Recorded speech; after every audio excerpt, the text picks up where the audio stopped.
Тажикстандын кол салуусунан улам үй-жайсыз калган жана коопсуз аймакка көчүрүлгөн элдер үчүн гуманитардык жардамдар өлкөнүн бардык аймактарынан келүүдө. Гуманитардык жардам таратуучу Баткен районунун башкы кампасы Карабулак айыл өкмөтүнүн Бужум айылындагы Тажибай Мурзапаров атындагы орто мектебинин спорт аянтчасында ачылган. Жардамдар ушул жерден Баткен районунун коопсуз делген айылдарында баш калкалап жаткан жарандарга жөнөтүлүп жатат. Основной Аксай, Самаркандек, Кызылбел, Чек, дагы кайсы Достук айылдарынан бар, Бужунда дагы.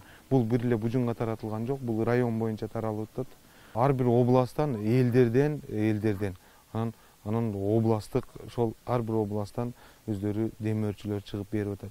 Инабат Махкамова Баткен районунун Чоң Тала айылынан тажик аскерлеринин кол салуусунан качкан жарандардын бири. Ал Бужум айылында бир тууган инисинин үйүндө үй бүлөсү, неберелери менен баш калкалап жатат. Махкамова бүгүн гум жардам алуу үчүн мектептин спорт залындагы кампага келген. Икем үйдө отурабыз, оларам эми жанын жардам алайык. Кичине болсо эми биздин дагы 5-6 күн турабыз, 2 күн 3 күн турабыз. Алла билет энди. Кечин барбагыла дейт. Жаным барбай дагы кой эми ушинтип отура бербей. Помощь кептир алсак алайык деп келдик. Эвакуация болгон элге медициналык жардамдар да көрсөтүлүүдө, дейт дарыгерлер. 20 күнү 69 адам кайрылды. Первый помощь көрсөттүк. Давлениясы көтөрүлгөндөргө дары берип, успокоить этип аларды.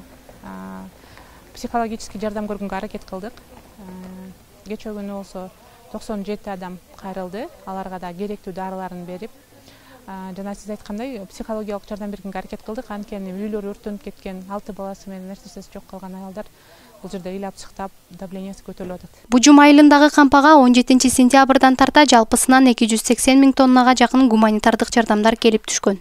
Нурбейла Шур кызы, Сабира Бакирбек кызы, Салам Медиа, Баткен.